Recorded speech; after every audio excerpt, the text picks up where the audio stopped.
வேம்பு natural farmers வியூவர்ஸ்க்கு என்னோட வணக்கம். தினம் ஒரு அரிசி அப்படின்ற தலைப்பில் டெய்லி ஒரு பாரம்பரிய அரிசி ரகங்களை பற்றி நம்ம பார்த்துட்டு இருக்கோம். அந்த வரிசையில் இன்னைக்கு நம்ம பார்க்க போகிறது சீரக சம்பா அப்படிங்கிற ஒரு வெள்ளை ரக அரிசிங்க. இந்த சீரக சம்பா அரிசியோட ஹிஸ்ட்ரியை பார்க்கணுன்னா நம்ம 16ஆம் நூற்றாண்டுக்கு போகணும்.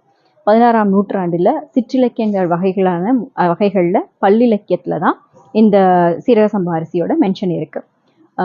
பல்லிலக்கியம் அப்படின்னு எடுத்துட்டாலே நெல்லோட வகைகளை எண்ணினாலும் எண்ணிடலாம். ஆனால் இந்த பல்லோட வகைகளை எண்ணவே முடியாது, அந்த அளவுக்கு எக்கச்சக்கமான இருக்குது. ஸோ இந்த பல்லிலக்கியம் எதை பற்றி பேசுகிறாங்க அப்படின்னு பார்த்தீங்கன்னா, விவசாயிகளோட வாழ்க்கை முறையும் அவங்க விவசாயம் எப்படி பண்ணாங்க அப்படின்றத பற்றியும் அதுதான் அது இருக்கிறது தான் இந்த பல்லிலக்கியத்தோட புக்கில் இருக்குங்க. ஸோ அந்த புக்கில் அப்படிப்பட்ட ஒரு புக்கில் ஒரு 23 ரகமான பாரம்பரிய அரிசி வகைகள் பற்றி மென்ஷன் பண்ணியிருக்காங்க. அதில் ஒன்று தான் நம்ம சீரக சம்பா அரிசி. ஸோ இந்த பல் இலக்கியங்களில் முக்கியமான பல்லு நம்ம எல்லாருமே நிறைய பேர் கேள்விப்பட்டிருப்போம். முக்கூடல் பல்லு அப்படிங்கிற புக்கை பற்றி நிறைய கேள்விப்பட்டிருப்போம். இந்த முக்கூடல் அப்படிங்கிறதே 3 ஆறு சேர்ற இடத்த தான் மென்ஷன் பண்ணுறதுனால தான் இந்த புக்குக்கு பேர் முக்கூடல் பல்லு. தாமிரபரணி, சிற்றாறு, கயத்தாறு இந்த 3 ஆறும் சேர்ற இடத்துல நடந்த நிகழ்வுகளை பற்றி தான் அந்த புக்கில் இருக்குது. ஸோ இந்த புக்கில் தான் தாமிரபரணி ஆத்தங்கரையோரமாக இந்த நெல் ரகம் அந்த சீரக சம்பா அரிசி கண்டெடுக்கப்பட்டதா அதில் ஒரு தகவல் இருக்குங்க. ஸோ 16ஆம் நூற்றாண்டில் தாமிரபரணி ஆத்தங்கரையோரமாக விளைவிக்கப்பட்ட இந்த சீரக சம்பா அரிசி இப்போ தமிழ்நாடு முழுக்க பரவலாக நம்மள நிறைய பேர் யூஸ் பண்ணுறதுக்கு காரணம் அதோட டேஸ்ட்டு தாங்க. அந்த காலத்தில் இந்த சீரக சம்பா அரிசியை பழைய கஞ்சிக்கும் பொங்கல் செய்கிறதுக்குமா யூஸ் பண்ணியிருக்காங்க. இப்போ நமக்கு சீரக சம்பா அப்படின்னு சொன்னாலே நம்ம எல்லாருக்குமே ஞாபகம் வர டிஷ் பிரியாணி தாங்க. இந்த பிரியாணி எப்படி நம்ம ஊருக்குள்ள வந்துச்சு அப்படிங்கிறது ஸ்டோரி நம்ம எல்லாருமே கேள்விப்பட்டிருப்போம். முகலாய அரசர்கள் போருக்கு போகும்போது அவங்க சோல்ஜர்ஸ்க்கு கறியையும் அரிசியையும் போட்டு சேர்த்து சமைச்சு கொடுத்த ஒரு டிஷ்ஷு தான் பிரியாணின்றது நம்ம எல்லாருமே கேள்விப்பட்டிருப்போம். ஆனால் நம்ம தமிழ்நாட்டு பக்கம் எடுத்துக்கிட்டிங்க அப்படின்னா பயிற்றுப்பத்துன்ற புக்கில் சேர மன்னன் இதே மாதிரி போருக்கு போகும்போது அங்கே ஊன் சோறு அப்படின்றத ஒன்று ரெடி பண்ணி அங்கே சோல்ஜர்ஸ்க்கு கொடுத்ததா ஒரு வரலாறு இருக்குங்க. அதில் இதே தான் கறியையும் அரிசியையும் போட்டு செஞ்சு சேர்த்து செய்கிறதுக்கு பேர் தான் ஊன் சோறுன்னு சொல்லியிருக்காங்க.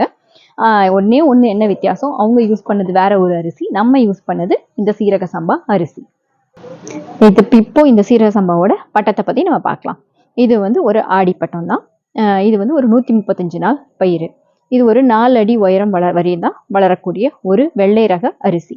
இது ஒரு சன்ன ரகம், சின்னதாக தான் இருக்கும். ஸோ அதனால தான் நம்ம எல்லா சாப்பாட்டுக்கும் அன்னாடம் டெய்லி சாப்பிட்ற வெள்ளை அரிசி ரகமாகவும் யூஸ் பண்ணலாம். இல்லை பிரியாணி, புலாவ் இந்த மாதிரி செய்கிறதுக்கு இதை நம்ம பெரும்பாலும் யூஸ் பண்ணுறோம். இது இன்னும் சொல்லப்போனால் பழைய கஞ்சிக்கு இன்னுமே நல்லாயிருக்கும் இந்த அரிசி.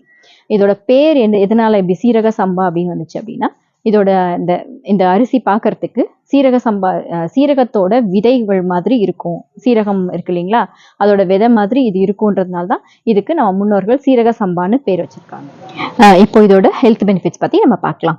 இதில் பார்த்தீங்கன்னா அப்படின்னா இந்த அரிசியில் பொட்டாசியம், பாஸ்பரஸ், மெக்னீஷியம், அயன், அப்புறம் ஜிங்க் இந்த மெயினான உடம்போட க்ரோத்துக்கும் செல்ஸோட க்ரோத்துக்கும் நம்மளோட உடம்பை மெயின்டைன் பண்ணுறதுக்கு தேவையான இந்த 5 முக்கியமான விஷயங்கள் இந்த அரிசியில் இருக்கிறதா ரிசர்ச் பண்ணி கண்டுபிடிச்சிருக்காங்க.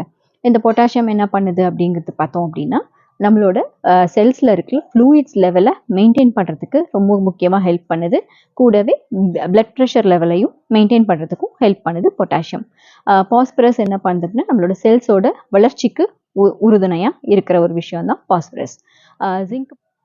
ஜிங்க் பார்த்தீங்க அப்படின்னா குழந்தைங்களோட வளர்ச்சிக்கும் தேவையான இம்யூனிட்டி சிஸ்டமை கொடுத்து அதே மாதிரி மெட்டபாலிக் சிஸ்டமையும் ரெகுலேட் பண்ணுறதுக்கு ரொம்ப ஹெல்ப் பண்ணுதுங்க ஜிங்க்.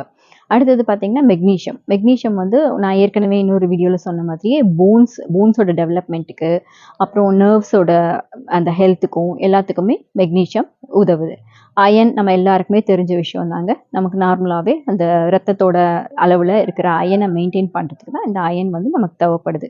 ஸோ அதுவும் இந்த அரிசியில் நிறையவே இருக்குது. ஸோ இது எல்லாமே நம்ம ரெகுலராக டெய்லி சாப்பாட்டுக்கே யூஸ் பண்ணுற ஒரு அரிசி தான் சீரக சம்பா அரிசி. இதிலிருந்து ஒரு ஸ்பெஷலான ஒரு ஸ்மெல்லும் நமக்கு வரும். ஸோ இப்போ அது புலாவ்லாம் செஞ்சிங்கன்னா குழந்தைங்கள்லாம் விரும்பி சாப்பிடுவாங்க. இந்த சீரக சம்பா அரிசியோட ஸ்பெஷல் என்னன்னு பார்த்தீங்கன்னா, இது பச்சையாகவும் கிடைக்கும், புழுங்கல் அரிசியாகவும் கிடைக்குங்க. நம்ம பச்சரிசி பொதுவாக பிரியாணிக்கும் புலாவுக்கும் இந்த மாதிரி வெரைட்டி ரைஸஸ் செய்கிறதுக்கு பச்சரிசி யூஸ் பண்ணலாம் சீரக சம்பாவோடது. இதே இது வந்து நம்ம ரெகுலராக சாப்பாட்டுக்கு எடுத்துக்கிறது வந்து புழுங்கல் அரிசியாக யூஸ் பண்ணலாங்க. அதில் பழைய சாதம் வச்சு சாப்பிட்டு பாருங்கள், அது இன்னமும் நல்லா மணமாகவும் நல்லா சூப்பராக டேஸ்ட்டாக இருக்குங்க. அவ்வளோதாங்க, எல்லாம் சொல்லி முடிச்சுட்டேன். அடுத்து என்ன, எப்பவும் போல் நான் சொல்கிறது தான். டெய்லி ஏதாவது ஒரு ஃபிசிக்கல் ஆக்டிவிட்டியை நம்மளோட லைஃப்பில் இன்க்ளூட் பண்ணிக்கலாம். அதுமாதிரி டெய்லி மார்னிங் வந்து ஏர்லி மார்னிங் சன்னில் வந்து நம்மளை கொஞ்சம் நேரம் எக்ஸ்போஸ் பண்ணிவிட்டு வாக்கிங்கோ இல்லை ஏதோ ஒரு ஆக்டிவிட்டி அந்த டைமில் பண்ணிங்கன்னா இது ரெண்டுமே அட் அ டைமில் நடந்துடும். அதோட நம்ம எப்பவும் சொல்கிறது தான், சமையலறை மாற்றம் தான் ஆரோக்கியமான சந்ததியினரை உருவாக்கும். இப்போ இந்த சந்ததியினர்னு பேசும்போது தான் எனக்கு இன்னொரு விஷயம் ஞாபகம் வருது. நம்ம பசங்களுக்கு இப்போ எல்லாருக்குமே லீவில் இருக்காங்க. நம்ம என்ன பண்ணுறோமோ அதை பார்த்துட்டு இருப்பாங்க. முக்கால்வாசி ஃபோனு டிவியை வச்சுட்டு உட்காந்துருக்க விடாமல் நம்ம ஏதாவது ஒரு ஆக்டிவிட்டியில் அவங்கள இன்க்ளூட் பண்ணி நம்மளுக்கும் சேர்ந்து என்ஜாய் பண்ணுவோங்க. ரொம்ப நன்றி. இந்த வீடியோ பிடிச்சிருந்துச்சுன்னா லைக் பண்ணுங்கள், ஷேர் பண்ணுங்கள், சப்ஸ்கிரைப் பண்ணுங்கள்.